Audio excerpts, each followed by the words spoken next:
says starting. Are you drinking? Yeah, but What it do you? still says starting. I'm drinking Yingling, and we're live.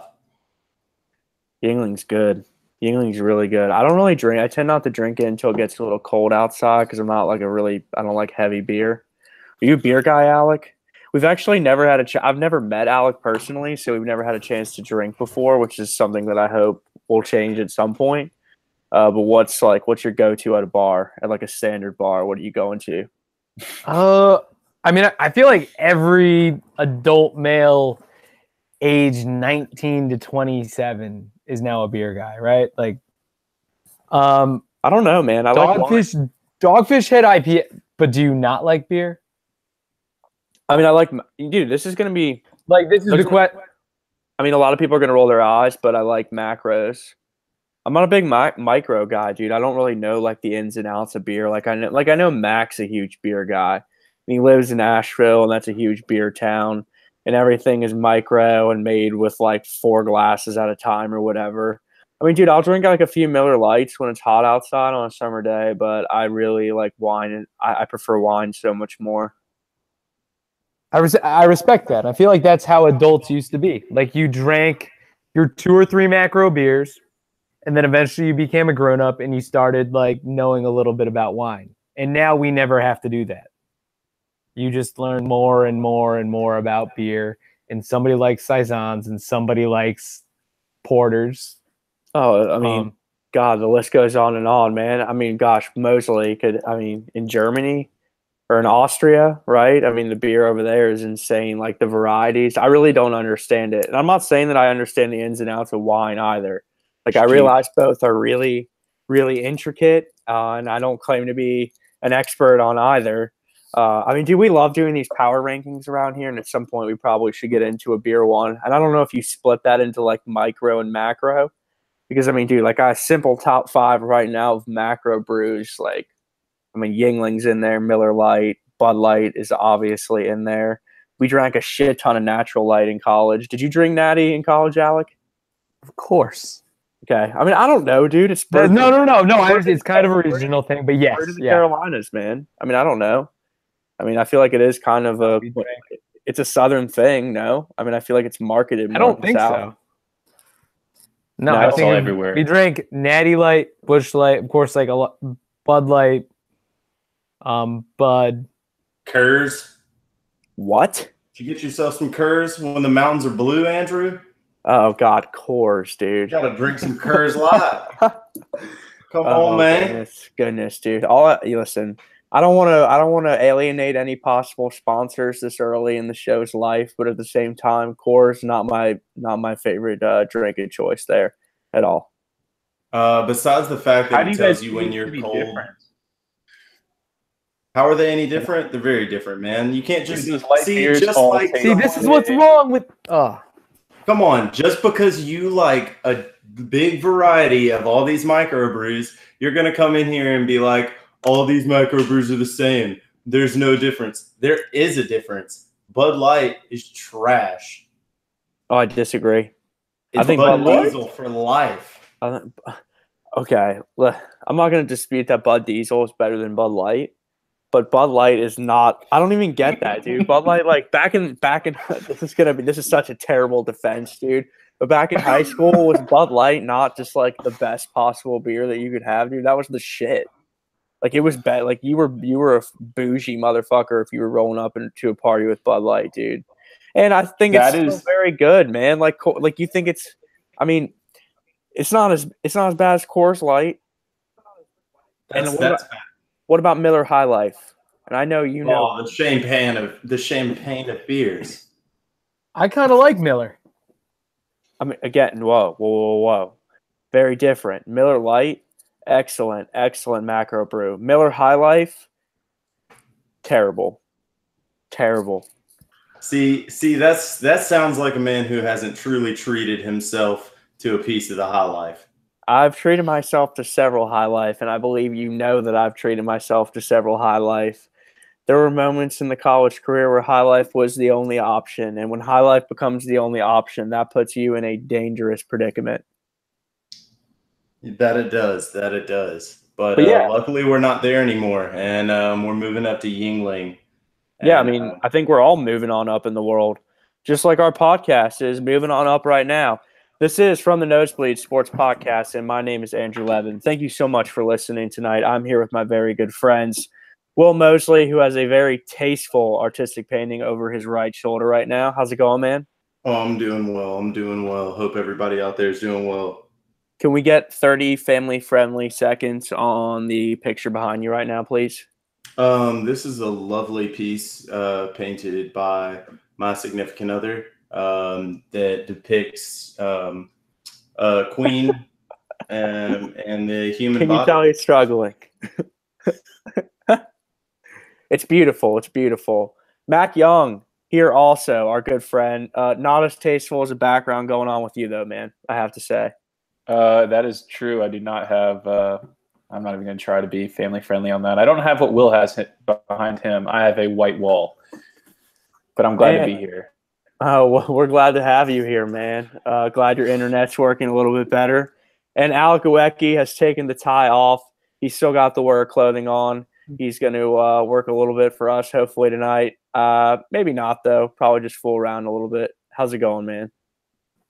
It's going great, man. Yeah, I just want to say, don't count me out. Don't count me out. I could take off now till 9:30. Always ready for it. So, yeah, thank you so much, people, for listening to our podcast. Please hit us up on Twitter. We do have one. It's @ the Nosebleeds. We may hit you back. Comments, suggestions, ideas for the show. We're pretty active on there. For the minute, you can also go to SoundCloud, hit the search bar, and plug in from the Nosebleed Sports Podcast. We are the real from the Nosebleed Sports Podcast. Go there to listen. And anything else, boys, promotions-wise? And a big announcement at the end of the show. I know Will Mosley is pretty excited about, right, man? We got a little something cooking up in the books for you folks out there. So, yeah, obviously didn't have an opportunity to post last week. We do apologize for that. We had some technical difficulties. Those things happen, unfortunately, in the podcasting world. But we're going to put together a really solid episode here tonight. And I know we've got a lot to talk about. So first thing that I know I want to get to tonight is what is going on with your face, Will? Well, for those of you out there who are obviously listening to this and not able to get a video of it, this is the first time in about 13 months that I have not had a mustache on my upper lip. The last time I shaved, Mac and I were living in Wellington, New Zealand, and I have no clue why I shaved then, but I do know why I shave now, and it was a big old accident. A little too sleepy while I was shaving in the morning, and that happens every now and then. So got to fight through it, and it's just an opportunity. You know, some doors close, that opens up other ones, and it's ready for the next phase of the mustache to grow back in here. I mean, how drastic of a mistake was made? A pretty drastic mistake. Roughly, Alec's percentage of this podcast was gone off of my mustache. Wow. I mean, that's crazy, man. With an electric razor? Yeah. You must have been pretty tired. Yeah, no, it was very early in the morning. It was about 6:15. I was trying to trim my mustache. I mean, I just not have to a say good time to have a razor at your face. Probably not. Mac, please put that up on the poll. Is 6:15 not a good time to have a razor near your face? Yes or no? Very clearly, probably one of the worst times. I actually like to do that at night, dude. I used to be a morning shaver, but not anymore. I really prefer night, and actually for that reason exactly. Dude, the morning I'm rolling out of bed and I'm getting in the shower just for the purpose of it to wake me up, and then I'm rolling out as quickly as possible. I'm trying to maximize on my sleep time, and shaving in the morning, really, that's like an extra, because I'm not good at it, dude. I'm just not very good at shaving my face, and I never have been, so it takes me a while to do, which is one of the reasons that I have facial hair pretty much all the time, because I'm not one of these guys like Alec who can just like get up and do it. I'm sure you shave in like 3 seconds every morning. I'm sure you got to do it for work or whatever, but that is because I can't grow facial hair. Really? Dang. I mean, Interesting. I could have like a soul patch and maybe a little bit, but no. You guys will because of my video quality, you guys will probably never see me with market amount of facial hair. Understood. I mean, Mac, generally you're a facial hair guy, right? Yeah, I've always been at least had a little stubble, but the past year I've let it go a little bit. I mean, dude, I just have to say, like, there have been points where I have cut myself shaving, but I have never, like, chopped off, like, an irreversible amount of hair from my face. And I'm not saying that you were in the wrong there. I mean, 6:15 is really early, dude. It's just probably, I guess lesson learned. I mean, you're already growing it back. You said that you had sort of opened this new door to this new world, but you're immediately running back into the world of having a mustache. Yeah, but there's different evolutions of having a mustache, man. Wait, that was one mustache. I shaved that mustache away, and a new mustache will grow on its face. We have a good friend of the podcast who is went to school with 3 of us on the air here, and his father had the same mustache on his face for 30-something years. Wow. Grew his mustache in med school and then had it for roughly 25 to 30 years. That's serious commitment. Without shaving his mustache completely off his face. And that is one long mustache. I'm not necessarily in it for that type of game. But yeah, I mean, it'll be back in about a month. I'll have a mustache again. It might be a beard one of these days, but I have a little problem like Alec has on the sides there, trying to connect it to the sideburns. So that probably won't happen. So I'll probably just stick with the mustache. It'll be back soon, and I'll look like some of the greats. That's what I was gonna say. I mean, who knows? You could become a famous mustache person. There's some great ones out there, man. There are some Dale really Earnhardt. I mean, gosh, there's so many, dude. I mean, Raleigh Fingers for me is like, in terms of what if you're talking sports mustaches, Raleigh Fingers has one of the better mustaches, I would say, of any human ever to live. And I know Mac feels particularly passionate about Raleigh Fingers' mustache. Is that one of those ones you call a handlebar? That's a great question. Cues. What do you call curly that? Q. What do you call that? Can someone help me with that, please? I do not know.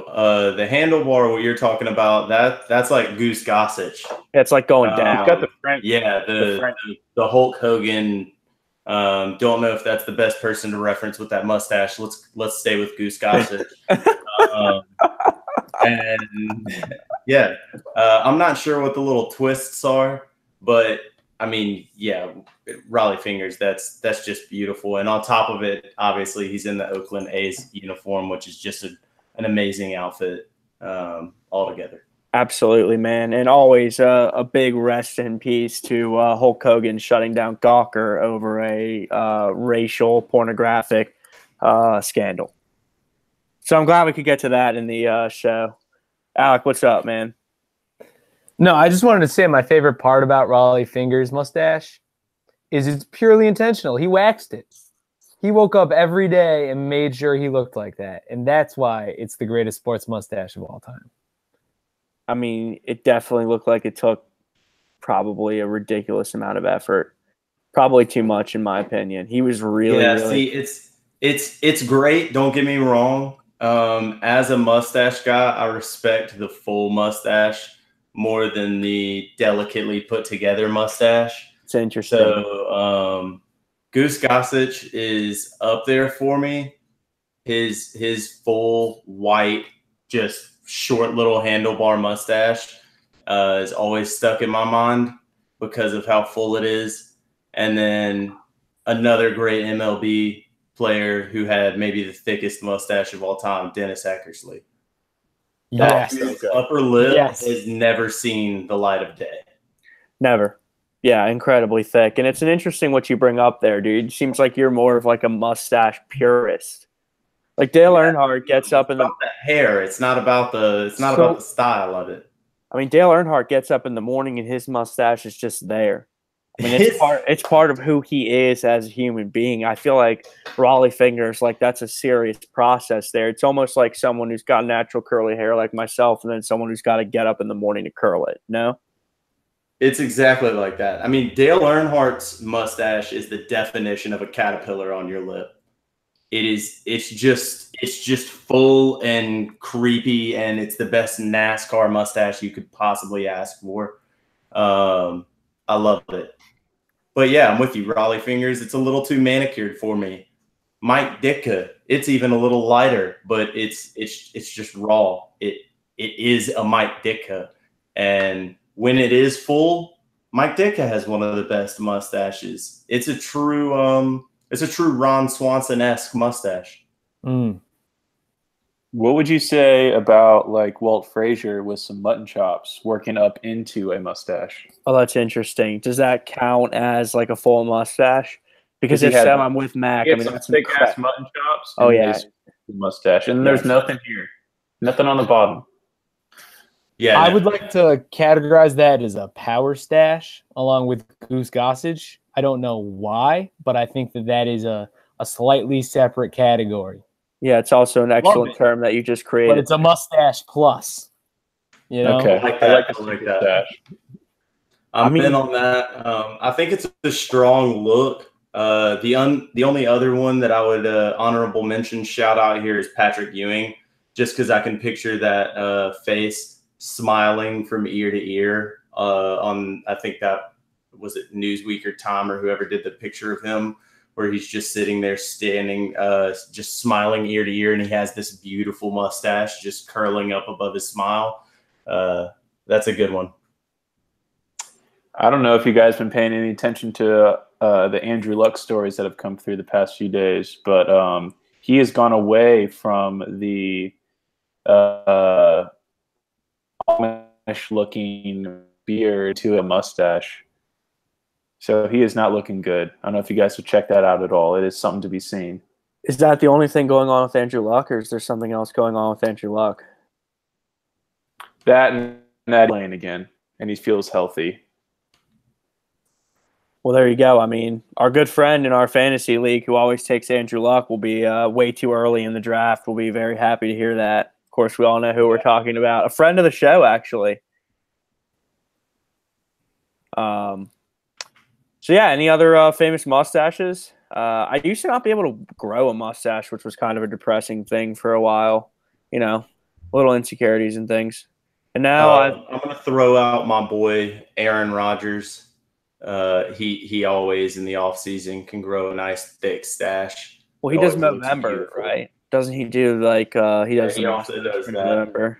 And then as well as him, I do remember Joe Flacco's mustache that he was rocking, and I think back in like 2011 during the playoffs was a strong Fu Manchu mustache. Do you have an opinion on what is like the best manifestation of the mustache? Oh, every mustache is its own, and every mustache is beautiful. Wow, that's a very humanitarian take there on the mustache, William. I mean, seriously, I mean, there's got to be one that's best, right? I think the power mustache that Alec was describing before is one that I really, really enjoy. Actually, I'll take a stance, and I'll go with the master in Kill Bill. His mustache that drips down, and he has like spikes down almost, and it's split together. How do you do that? How do people actually do that? Like, how do you grow it down? Like, I don't understand that. You keep this trimmed on the middle. Great radio here. I was going to say, it's an audience. This is great radio. Man. You keep the middle trimmed, and you grow out the edges, and then you just have that beautiful, long, silky, smooth mustache. That is the best mustache. Hey, listen, man. Part of the brilliance of the show is that you never know where you're going to get, right? It's like a box of chocolates, man. Thank you, Forrest Gump. I hate that movie. That's a hot take. That's a really hot take. People have been calling for me to give a hot take on air. That's a very hot take. I was about to say, let's wow. God, man. Oof. I'm sorry to If change. only we had had I enough content to leave the drop on the end of the episode there. I mean, dude, I didn't mean to totally grab the wheel on the show there, but I'm just saying that you never know what you're going to get in the show, and that's also a terrible line from a terrible movie. Put it up on the poll. Put it up on the poll. Is Forrest Gump a good movie, yes or no? Do you like Forrest Gump? You're going to get absolutely annihilated, but I will put it up on the poll. I'm not so sure. I think you may be surprised here, man. I'm saying there's going to be at least 30% of people out there who do not like Forrest Gump like I don't. Well, we'll see. We'll let the listeners decide. So I take it all three of you like Forrest Gump? Yes. Yeah, of course. Yeah, it's a good movie. It's a good story. Do you not have a movie that everyone else likes that you don't? Because for me, like, Forrest Gump is a huge one. I think it's Inception is a trash movie. That's fair. I don't know about that. I mean, that's I like fair. it. I've also seen it a million times. We're not arguing about is Inception good or not. We're just talking about are there movies that you really don't like that everyone else loves? Because Inception's a good one. Yeah, no, that's mine. I can't believe Forrest Gump is yours. I can't believe it with who you are. And what do you mean who I am? What about me suggests that I would enjoy a movie? You're not a Forrest Gump guy. That's what I would think. Oh, okay. Absolutely. Yeah. I mean, listen, dude, like life's about, it's cool. I guess, like, I mean, it's the type of movie that would win a lot of awards, I guess. Tom Hanks is in it. I know Mac is a huge Tom Hanks guy. I mean, what? You are, man. Are you not? I feel like you like Tom Hanks. Am I just putting that on you unnecessarily? No, I like Tom Hanks. I just don't know where he would have gotten that from, I guess. But yeah, I like Tom Hanks. I'm just saying, Forrest Gump, not as good as people will tell you it is in the streets. This is from the Nosebleeds podcast. Keep it right here. People are because that's a poll being taken in the streets. Yeah, that's what's going down in the streets right now. Hey, give me 2 seconds. I'll be right back. Okay, so the one mustache I think we missed out on is the Larry Bird's, like, early career Larry Bird mustache. That's probably fair. Just like the wispy, like, probably shouldn't have grown it mustache, but you're Larry Bird, so you can grow whatever you want. I mean, I feel like a good mustache can make you a legend, and a bad mustache can make you a misfit. That's why it's so powerful. I mean, if you can rock it correctly, like, it can be your defining feature, I feel like. For sure. No question. There aren't a lot of clean-shaven superstars anymore. And Mike Trout. Yeah, true. In any sport. And the Yankees. That's about it. All the Yankees and Mike Trout. Yeah, but let's be honest. When you play in the same division as the Red Sox, you don't have a single superstar. Excuse me. I understand what you're saying, man. I mean, that's not true. I think that there are more stars on the Yankees than there are on the Red Sox, but that's not to say more stars on. Oh God, we could have a podcast about this argument. I mean, dude, there just are, like, okay. I mean, how many? No, there's 2 stars on the Yankees. It's super subjective because it depends on how you define star, right? Like, all these conversations about who's a star in the NBA or in baseball, it's so difficult to say, dude. But in my opinion, on the Yankees, you have Giancarlo, obviously, and is a superstar, yes, right. And who you would say Judge is your second, or Gary Sanchez? I would say Gary Sanchez isn't a star. I think Gary Sanchez is better than Aaron Judge. I think Gary Sanchez is a power-hitting Yankee, but that doesn't make you a star. Okay, why is Aaron Judge a star then? And I'm a Yankees fan. Like, if you're saying that Gary Sanchez isn't a star, Aaron Judge had 50 homers last year. He came in second in the MVP. He's your best player. Okay, I disagree. Sabermetrics wise, he's your best player, and numbers wise, he's your best player. I mean, fine, but I think that Didi Gregorius is maybe the most underrated shortstop in the league, which is ridiculous because he plays for the Yankees. Bogarts. No. If you look at their stats, Didi Gregorius leads them in only one. No, Didi Gregorius leads between him and Xander Bogaerts only one counting statistic, and that is homers, which is great, but he hit all of them in April. Okay, I'm just saying that the original conversation was who has more star power, and I don't think that it can be disputed that it's the Yankees. They have more Mookie names. Betts, biggest star out of both of those teams. And number 2 is probably JD Martinez. The number 3 is probably Chris Sale. And No we've way. only named Red Sox. No way, dude. Chris Sale All is just finishing up a period of time during a seven start period of time where no pitcher in the history of baseball has ever had a lower ERA. He is in the midst of the best 7 consecutive starts by a major league pitcher ever. I mean, fine, dude, and this is going to make me sound so fanny, but, like, dude, the guy also just breaks down every year in the playoffs, man. So can we not just wait till the end of the season to see? Like, which one of your pitchers isn't going to do that? Luis CC Severino Sabathia has won so many big games for them, CC dude. Sabathia's last major start against the Red Sox, they had to pull him in the second inning because he got the meat sweats on the mound. Okay, fine. And he's also won a shit ton of really important games for that franchise. So, like, In 2009. you have Sale. You can throw him for one game, dude. Okay, again, the original conversation was more stars, dude. I don't think anyone outside of Boston our top 3 pitchers are all Cy Young winners. But, dude, you judge stars by people who are outside like a mainstream baseball fan who knows who they are, and it cannot be That's disputed. how you win the Cy Young. Well, I'm the guy who's outside the mainstream baseball fanhood. I'm that guy. The guy who you want to be opinion of, Andrew, that's me right there.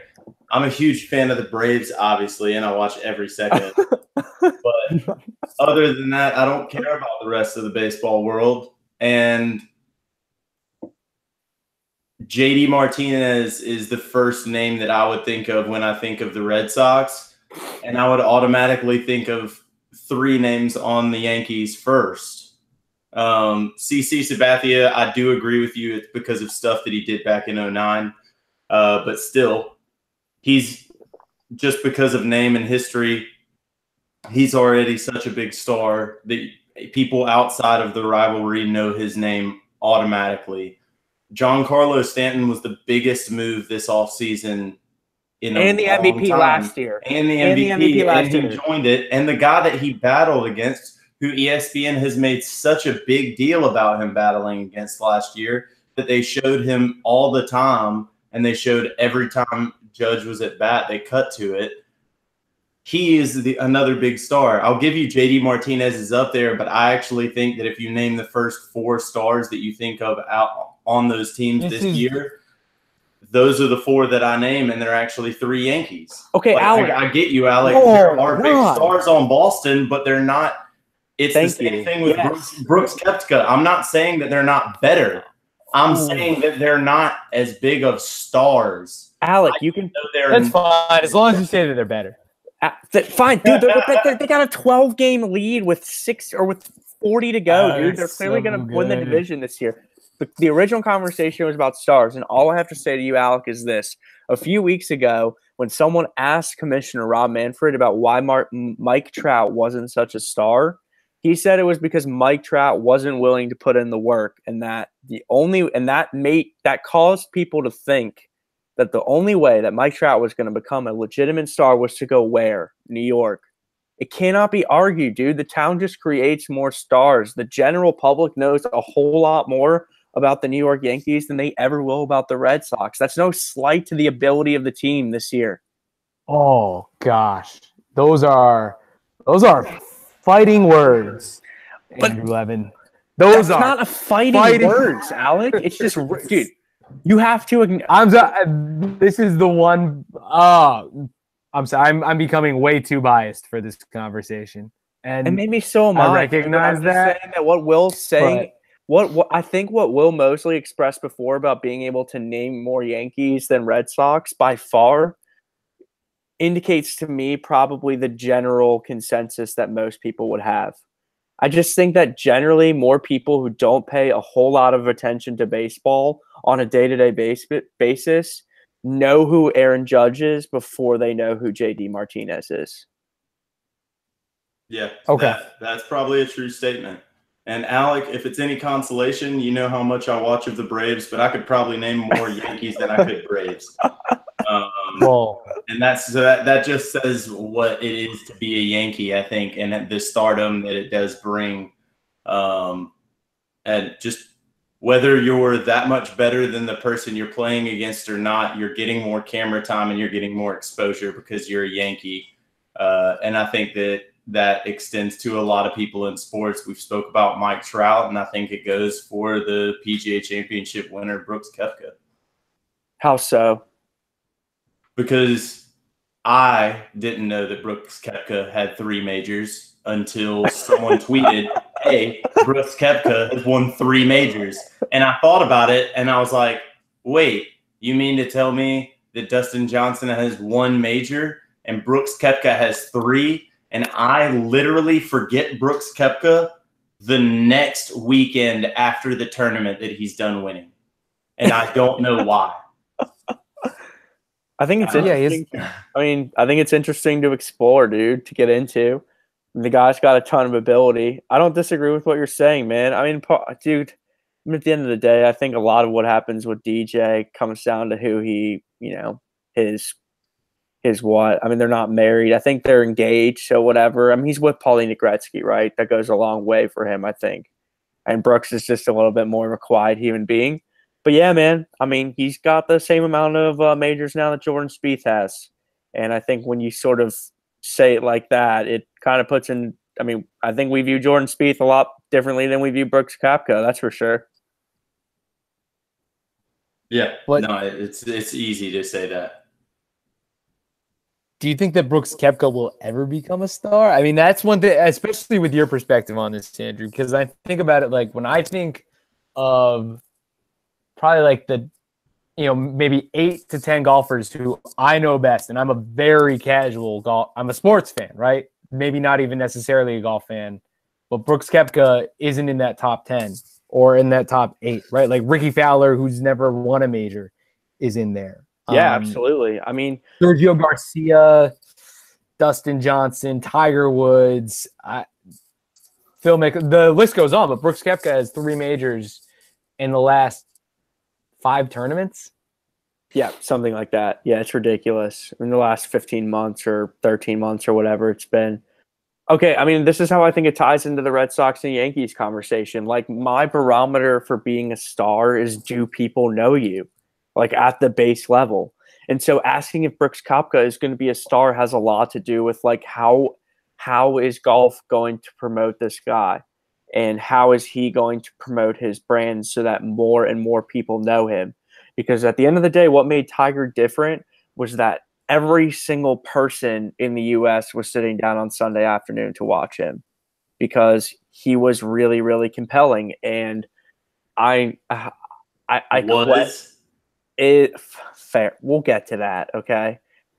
I'm just saying that I don't know that person right now, other than that other guy who's still out there doing it at a ridiculously old age and in a very impressive way. I'm not sure that any of those young guys have or will reach that level. Like, I just question if there are people who really don't care about golf that are going to be particularly motivated to sit down and watch Jordan Spieth play. I mean, dude, a couple of years ago, like, we actually thought Jordan Spieth had a chance to win the Grand Slam. Like, that was a real thing that happened. He won the first 2 majors, and then he had a chance to win the next major, and that was a huge deal. And so, I don't know. I question it, man. I mean, this is what I would say, and I guess that's a really long answer. My short answer would be this. Yesterday, like minutes after the PGA Championship was done, the first headline related to the tournament was more about Tiger than it was about Brooks Koepka. And, like, that to me speaks volumes about, like, where we still stand in terms of who we're promoting in golf. So, I mean, he's a fucking big guy, and he looks like a linebacker, and I mean, he's going to win a ton of tournaments, dude. And I mean, I think there's a lot to like about Brooks Koepka and a lot to market about him. But I mean, we still live in this universe where we're just going to focus on Tiger, dude. And I see this article this morning when I get up that says, like, did anyone, even though Tiger lost, did anyone win more than him or whatever? And it's like, dude, this, if you think about it, if Tiger could actually go on just to win one now, it's even more of an incredible story because we now have 8 months to just sit around and wait for the Masters. Like, that's pretty much where we're at now. Assuming that Tiger gets through the FedEx Cup playoffs and he plays the remainder of his schedule without hurting himself seriously, we actually have another person in sports now who we can hyper-focus on like we do LeBron James. And it's been LeBron for so long. And, like, this time, I think people have forgotten how big of a thing Tiger was at his height. Yeah, he was the biggest thing. And I agree with you. It's been LeBron for about 10 years because that's about how long it's been since Tiger's won a major. People forget that. But, you know, Sunday came around. The PGA Championship came around. Tiger stayed in it. And then he comes out wearing that red on Sunday. This is your and thing. I tell you, the blood starts flowing, boys. And once the blood starts flowing on Sunday, when you see Tiger in that red, it just doesn't stop. And it's like mainlining a drug. And it is phenomenal. And, it's back. And the haters, the time of the haters is running short. And I said that he would compete, if not win the PGA Championship, I believe a couple weeks ago on these very airwaves. And I'm sticking to my beliefs on how he's going to pan out in the future. And he has the shot of doing those things. And I just think that, don't get me wrong, he has his faults, but that was awesome. Whether you like him or not, whether you want him to come back or not, or believe he's going to come back or not, it was awesome getting to see him within one shot going in the back nine again for the second major in a row. And I think there's something to be said about that. And it was really awesome to get to see it again. I still have not gotten to a point where I'm getting on this bandwagon yet, but I'm beginning to agree with what you're saying in terms of time running short for critics. The only thing that I think works in the critics' favor is that there are only 4 of these every year. Like I said before, we now have to wait another 8 months, and that is 8 months where his back has to hold up, and he's going to keep playing golf and all that stuff. And I hope he holds up, man, because I think it's at least realistic to begin talking about the possibility of him winning majors again, and I can't believe that I'm saying that. I mean, I think that he has proven over the 4 majors this year that he can do it.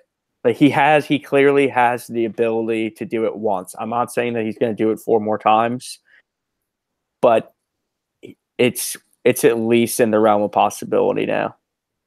Yeah. I mean, a couple weeks ago, I was talking about how it was really awesome to see him shoot so well on Saturday, but his other 3 rounds didn't look so good. And I was getting a little hopeful, obviously. But, I mean, this weekend, he looked just solid. Really good. He looked solid throughout. He shot better and better every day. I think it was 70 and then 2 66s and then a 64.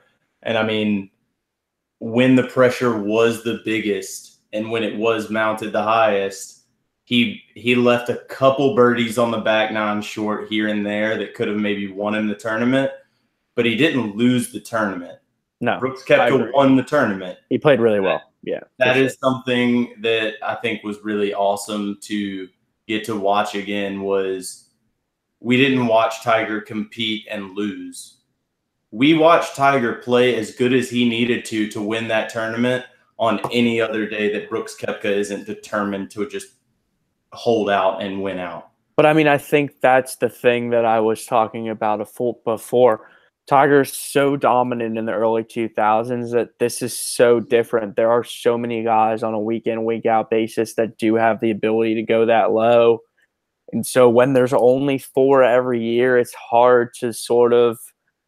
just hard to pencil any one guy into winning, 1 or 2 in a season because there are only 4 of them and there are so many guys that are good. I mean, Brooks Koepka and Jordan Spieth, those guys are probably going to continue to win majors. And then there's also all these other guys like Tommy Fleetwood and Ricky Fowler, who we keep saying are going to win majors eventually. And I do believe that they're going to do that.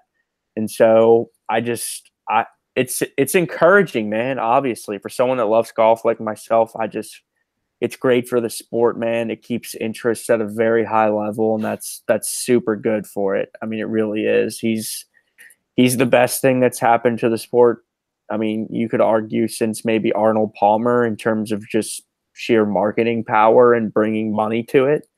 And so very exciting to watch. But I mean, dude, all these guys out there, like they're really, really good. And Tiger, I mean, he played well enough to do it, but there's always going to be guys out there who have the ability to, go a little bit lower.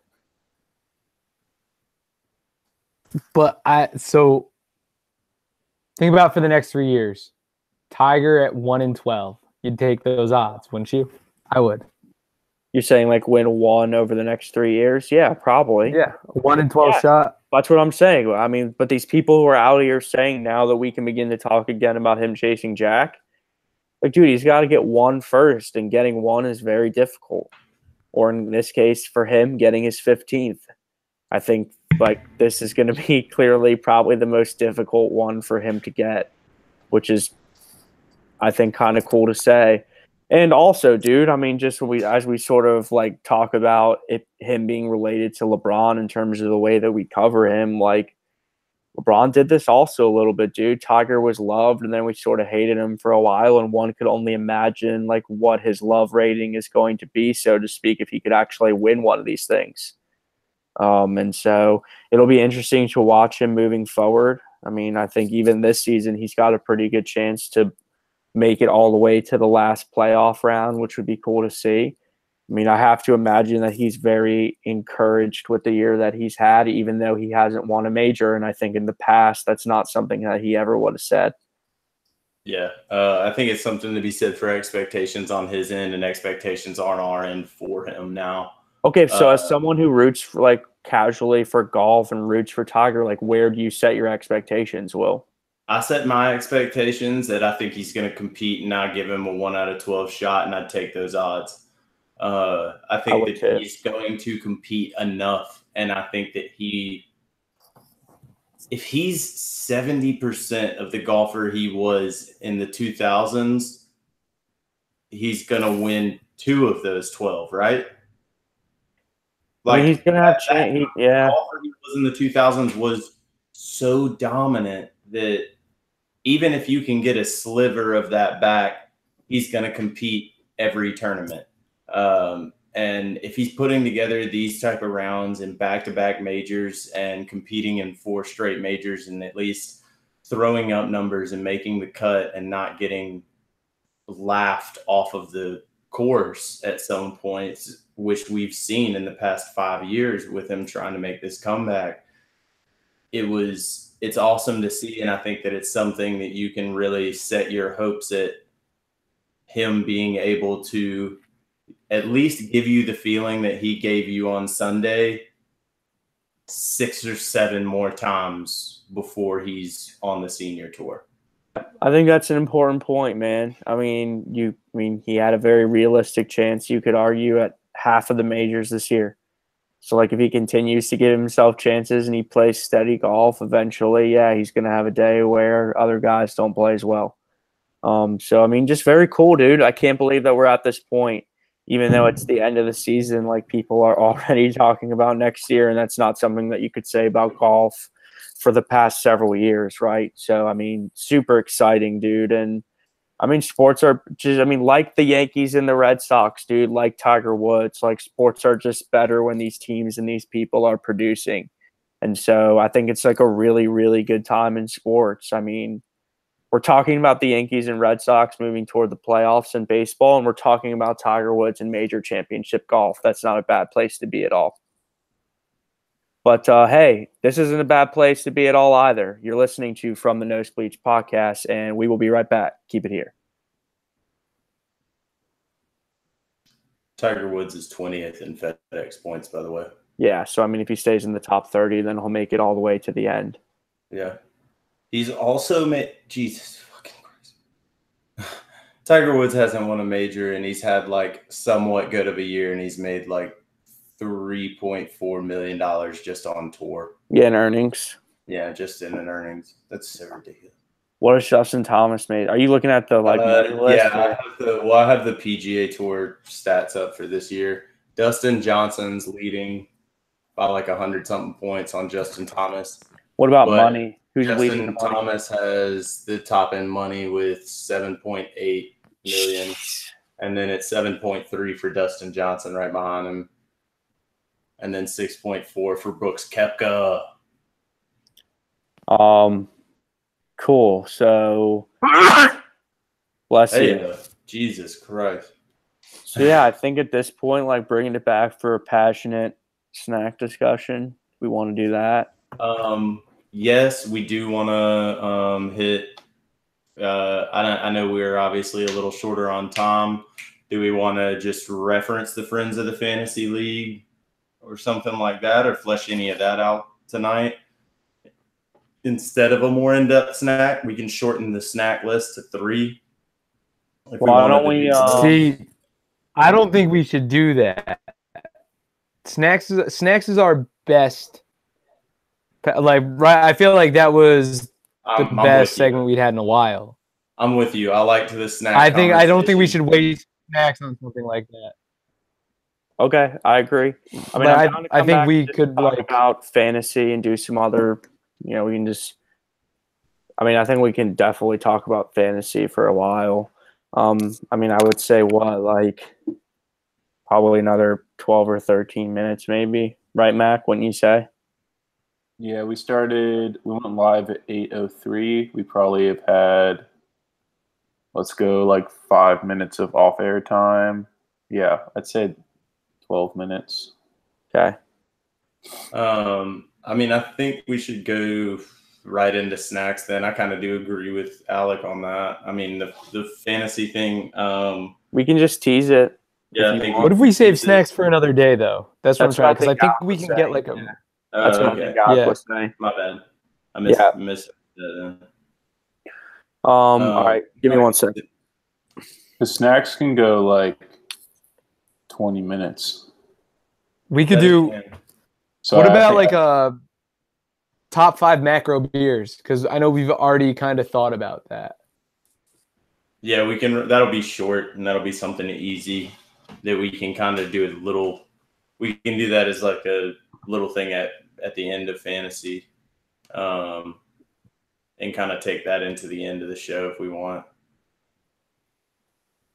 Yeah, so I think that can be like good, fun, and quick.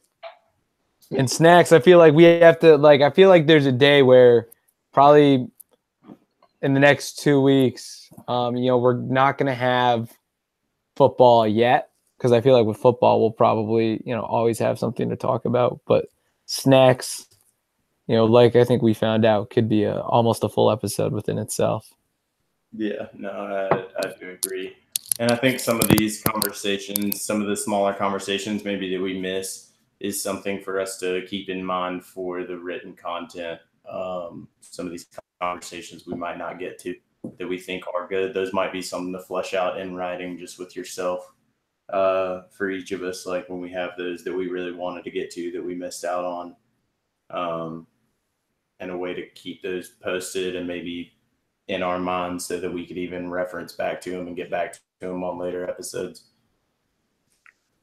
But yeah, I think you should bring us back, and we should go straight into fantasy here to not keep the YouTube live running too long. Okay, yeah. So just to be clear, you want me to wrap show at the end of this segment? Well, I say what do you think about this, Alex? Just pitch this while you were gone. Let's do Friends of the Fantasy, or Friends of the Fantasy, Friends of the Podcast Fantasy League talk for a little bit, and then at the end we could do a really quick. What do you think about doing a really quick top 5 macro brews?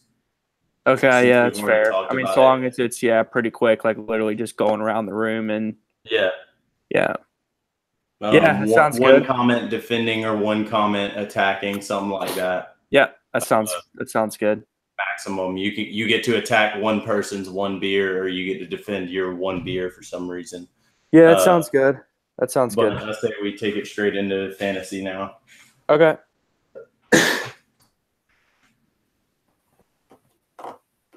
What's going on, everybody? Thank you so much for listening to our podcast. This is From the Nosebleeds. Hope you all have had a great Monday. I know I have. I had an off day today. Just a little humble brag there because I know most of these guys had to go to work. But really, thank you so much for the time. We appreciate you listening. Appreciate you hitting us up at Twitter at _ the Nosebleeds and giving us a listen on SoundCloud. You go to the search bar. You hit From the Nosebleed Sports Podcast. That is where you will find us, and we really, really appreciate you guys giving us a listen. I think it's with a lot of happiness that I say that football season is just around the corner, right? And with that, fantasy football, which I know is something that we all participate in a little bit every fall with our friends and buddies from college, whoever it may be. It's always a good time. It's always something that gets Will mostly a little bitter, so we sort of enjoy getting on him about that. But we're certainly not going to be the fantasy football podcast. I think that's fair to say. But it's something that we're going to be talking about a little bit, and we're going to be talking about it in the context of a Friends of the Show League that we are going to be putting on this fall. So I know we've got some things that we want to flesh out, and so why not do that on the air? We like to let you guys behind the curtain every now and then. And so Friends of the Show League 2018, 2019, how are we going to make this happen, boys? Yeah. You referenced me being a little bitter, so we're just going to get right into that. This will be the first year that I'll be participating in fantasy in a while, so I'm really not sure what all the kids are hip into using nowadays, but I believe back in the day when I was kicked out of my league unjustly, we were using ESPN. So I think that there's a lot of options. Obviously, there's advantages to Yahoo. Some people will say there's advantages to NFL leagues. Some people will falsely say, and there's an ESPN league. And I'd like to see which one we're going for. But I'd like to actually stay in this league the entire year and not have my team given to someone else about halfway through the season. Well, that's okay with everybody here. Well, that's important, man. And I think as we begin to talk about this, hopefully we'll have some people reach out to us about participating in it. But finding people who are going to participate throughout the whole season, always of concern when trying to play fantasy, dude. I love how you sort of slyly put in the word unjustly kicked out of the league. And just so you know, you were incorrect there. You said you were unjustly kicked out of an ESPN league. That's false, sir. You were actually unjustly kicked out of a Yahoo league. So just an important clarification to make there. I mean, maybe he thought it was ESPN. I mean, listen, dude, me and Mac, we play in, I guess, a decently competitive league that I know Mac has been more successful at over the past couple of years that I have been. We do half PPR, which I think is like pretty decent, right? I mean, not to get too much into the minutia of fantasy here, but I think we all can agree that playing like a standard style is pretty archaic at this point, especially with guys like Le'Veon Bell out there who are catching the ball a lot. So yeah, half PPR. I think it would be cool for us to get 10 people, right? Like the 4 of us, and then 6 friends of the show. So hey, if you're a friend of the show, please hit us up because we want to get a serious league going this year. We're gonna have some fun with it. We'll be talking about it all fall, and so it should be a good time. Mac, what are your thoughts? For these people who are listening in and might not have our contact information, how would you like them to contact us about getting onto the show, getting on the league? That's a good question. So yeah, anyone want to put out their number? No, I mean, okay. at _ the Nosebleeds, right, Will? Like a pretty good way to do it. Tweet at us. Right? Yeah, the DMs are open. If anyone wants to slide in those. We're on Twitter and Instagram at _ the Nosebleeds. You can also find us on Facebook on our Facebook page, From the Nosebleeds Sports.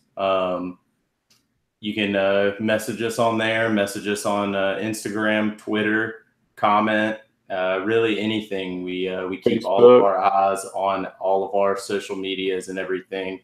So anywhere on there, you can message us and get in contact, and we will get back in contact with you about setting it up and getting you in the league with us. And of course, if you know us, like you can touch base with us, right? I mean, we're not going to call people out by name on air now, but obviously we know there are some people out there who may be interested in participating.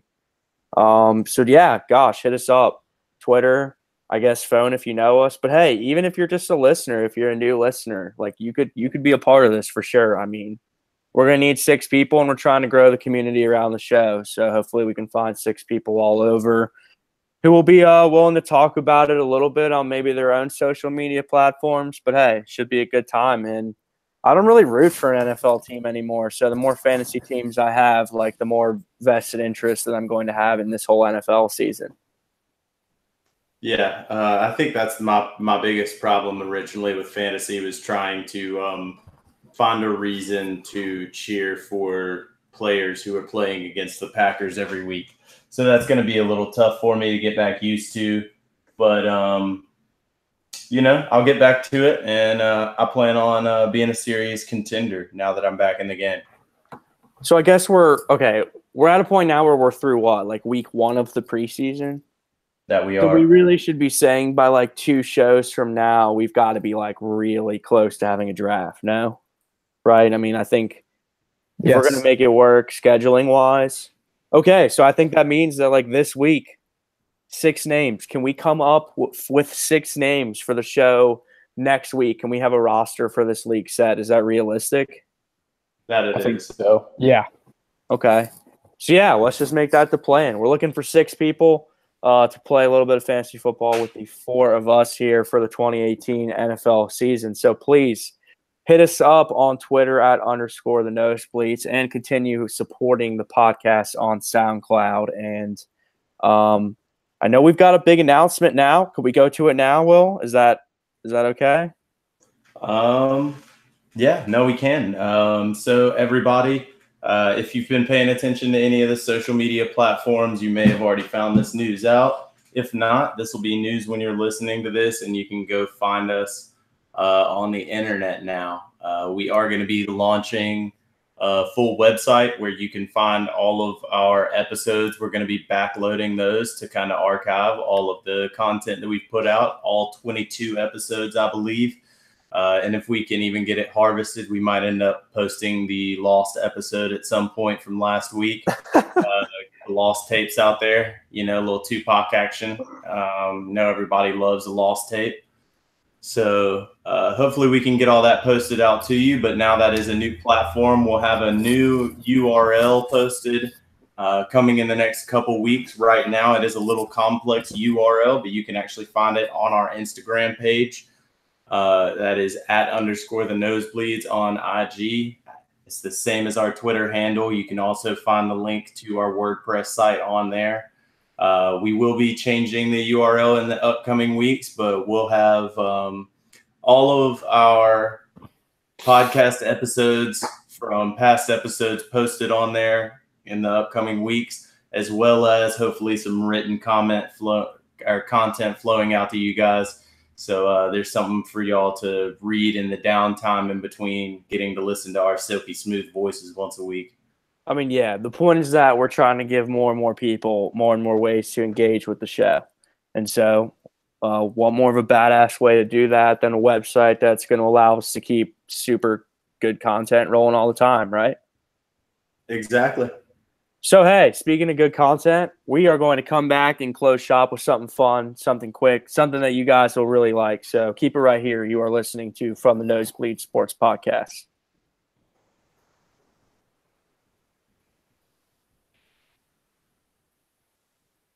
Okay, so everyone got like a 5. If we're going to go 3 macro, 5 macro quickly, what are we going to do here? I don't know. We can stick with top 5. That's what we usually do. I guess I got 5 macros in my head. Yeah, I think I've got 5. Give me a sec. Give me a sec, actually. Yeah, I need a second.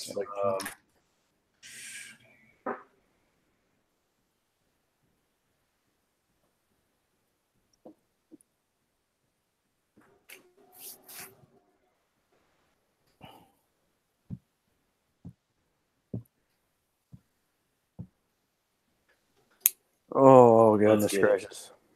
All right. So we will bring it back. We will hit these macros and we will close shop. Does that sound good with everyone? Yeah. Cool.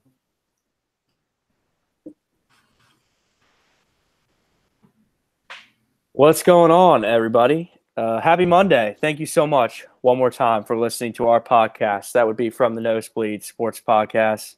My name is Andrew Levin. Here are my very good friends, Will Mosley, producer and contributor Mac Young, and obviously Alec Uwecki back again for another week helping us out. We are really appreciative for his time as always. And so, hey, we're going to close up shop today with something that I know we all really enjoy. Got into it a little bit at the start of the show here tonight, and that would be beer. More specifically, we're talking macro brews here and your top 5. So I know you guys are particularly passionate about a few here. Will Mosley had a little Yingling going. I'm sure we're going to see that on a few lists here, maybe all 4. But whoever wants to go first, let's run through these here. Everyone's top 5 macro brews. Who wants to start? I'll start. Do we want to start? Just hit me. I'm giving you all 5. Or are we doing snake or what are we doing? Do your 5. Let's hit it. Let's just hit it, man. I want to hear all right. So set the bar high. I tried to do an order. It's kind of hard. Harder than I thought, I guess. So my 5 was That Bud is Light. what she said. Excuse me. Zing. That's good radio right there. That's such good radio right there. I'm so sorry to interrupt you with my terrible Michael. No, but we're gonna keep it. We're gonna keep it rolling because that's what we do. So my 5 was Bud Light. And my number 4 was Miller Lite. Number 3 was Coors Light, and then I went with PBR at 2 and Yingling at 1. Yingling is your favorite. Interesting. I mean, PBR is very good, dude. And that's one that Staying domestic. I may have to change my own list now. To accommodate. I didn't think about whatever. That's my list. I like that. I respect that. Sticking to the list, even though you realize the game has changed. Alec, what do you have? I see you're turning your eyes maybe a little towards Europe here. Oh well, actually no. We'd be going south of the border. Oh, please not Dos Equis. Ooh, some Mexican lagers. Please not Dos Equis. You're not number 5 though, because I like a beer that doesn't lie about what it is and does its job. Natural Ice. Tastes terrible, but it's gonna get you super drunk. That is a terrible advertisement there. Okay. Literally the first words out of your mouth after giving the brand name is taste terrible. And I don't think they would lie to you about it. Number 4 is Bud Heavy. It's good. Budweiser in its purest form. It's the classic beer, no? It is classic. Is it the classic macro brew, the quintessential macro brew? I'm not saying it's the best. I'm not saying it tastes the best, but is it the quintessential macro brew? Bud Heavy, Bud Diesel. I think so. I don't know that I would say that, and that's because my number 3, very similar, Bud Light, is the Yankees of macro brews. Interesting. Put it up on the poll, please. Is Bud Light the Yankees of macro brews? Yes or no? I like that Alec is starting this thing where he names something every week the Yankees of blank. And I like it, and I think he should keep it going. All right, number 2, Alec. Number 2 is going to be Corona Light. It's my summer beer of choice. And number 1 is Yingling because it's, as far as I know, America's oldest macro brew, and it tastes good. 2 Yinglings. All right, Will, are we going to keep the trend going? We might. Starting out at number 5, though, I'm going to go actually south of the border as well, but change it up a little bit. I'm going to go with the shorter bottle Modelo. Oh. I like unwrapping the top. Feels like you're unwrapping a bottle of champagne. Really makes you feel good person. It's good. So that's a classic beer. Then I'm gonna stay domestic for my next one, and I am gonna go with the Bud Diesel, Bud Heavy, Budweiser, whatever you want to call it. We've covered it. It's beautiful. Third, I think I'm gonna have to go over to Europe, and I'm gonna have to go with Heineken. Terrible. It's very unique flavor. A lot of people don't like it, Does but unique mean it's one piss? of the biggest, best-selling beers worldwide. It's so highly exported. It's phenomenal. Number 3, I'm going to go with PBR. Go with Mac. It's a strong beer. It's a classic, and it's the best of the cheap beers that you can get. And then number 1, it's what I'm drinking. It's what I'm always drinking if you're inviting me out. It's what I'm buying all the time. And we're going to make it 3 for 3 with Yingling as the top macro brew in the country. Interesting. Okay, it's good. I love Yingling, and I love it for, like, you know, the cold weather months or whatever.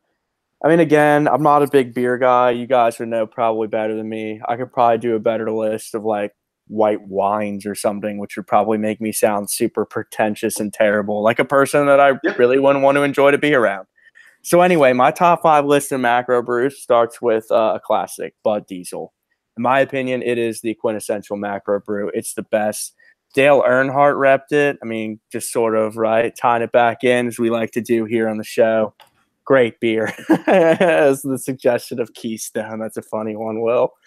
So anyway, yeah, I would go with that. I'd put Bud Light right behind it at 4.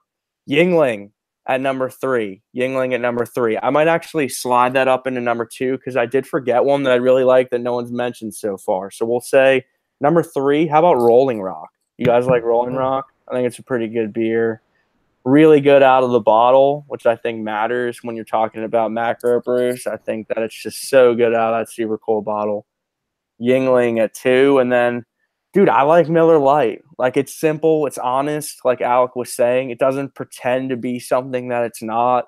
It's just really good light beer that you can drink a lot of on a hot day when you're out at the ocean or whatever. And that's what it's all about. That's what beer's about to me. Can you drink a bunch of them and not feel terrible about yourself after? Yeah, fair. And just to go, throwing into, that's how I feel about my honorable mention there, which is Keystone, because it's as smooth as Keystone, and no one ever forget those commercials because they were a beautiful, beautiful gift to us. Alec, any honorable mentions? Well, I think that we left out some beers that I'm surprised. I totally forgot about this. But what about Guinness? I mean, yeah, technically a macro, but like I'm not a Guinness. What is it not? Guinness is a macro. I mean, I feel like that's an interesting thing to at least examine on another day. And then also Blue Moon. I feel like Blue Moon probably Yingling's closest equivalent. I just think it's interesting that we didn't have either of them. As well, that's because Blue Moon is garbage, and Guinness is in that weird realm where no one's picking up a 24-pack of Guinness to go drink down by the lake this weekend. So I think that's kind of where we fall into our macro brew conversation here. Guinness are phenomenal, but I dare you to put down 7 of them. Oh God, are you kidding? That's worse than the can of Spam that Alec ate a few months ago. That's a full day's meal. Ooh, harder to put down, a can of Spam or 7 Guinness? That's an excellent question. Test that on air. If I'm willing to test that on air. We may hold you to that, man. Mac, what do you got, bud? One I forgot that I actually drink a lot of is Tecate. I don't know if you guys ever drink any of that, but I love Tecate. Lots of options south of the border, man, as we continue to use that terrible cliche for the country of Mexico. Yeah, no, I mean, it's a good beer. It's really good. It's also very cheap around the time that a big boxing match is coming up. I don't know if you've ever noticed that. They're really big in the boxing game, so they have a lot of like really good deals when good fights are coming up. All right, so we're going to close with this right here. You get one beer to drink for the rest of your life. Doesn't have to be a macro brew at all. What is it and why? I guess I could start because that's a question you may need a minute on. Mine is Stella Artois. like Will Mosley was saying, when you get it in the bottle, you get that perfect little wrapping around it that you have to peel off. It's like a little bottle of champagne just for you. It's awesome in the summer. It's awesome in the winter. It's consistent every time. Good out of the can, good out of the bottle, especially good out of the tap. And just a tremendous beer that I could drink for the rest of the time. Will Mosley? Didn't end up on my top 5. It does end up on my number 1 beer I just drink for the rest of my life, because every time I open one, it makes me feel like I'm at the beach, and that's going to be on Alex's list, Corona Light. Okay. Alec? Staying with your macro brew? Yeah, I think that I don't know if I think of it as a macro brew, but we have at least in the Northeast a beer called Narragansett Lager. There's they're cheap tall boy 6-packs, and they're my beer of choice. Interesting. Special shout out to a beer that I have not heard of before. Mac Young, the beer that you would drink till the end of time would be?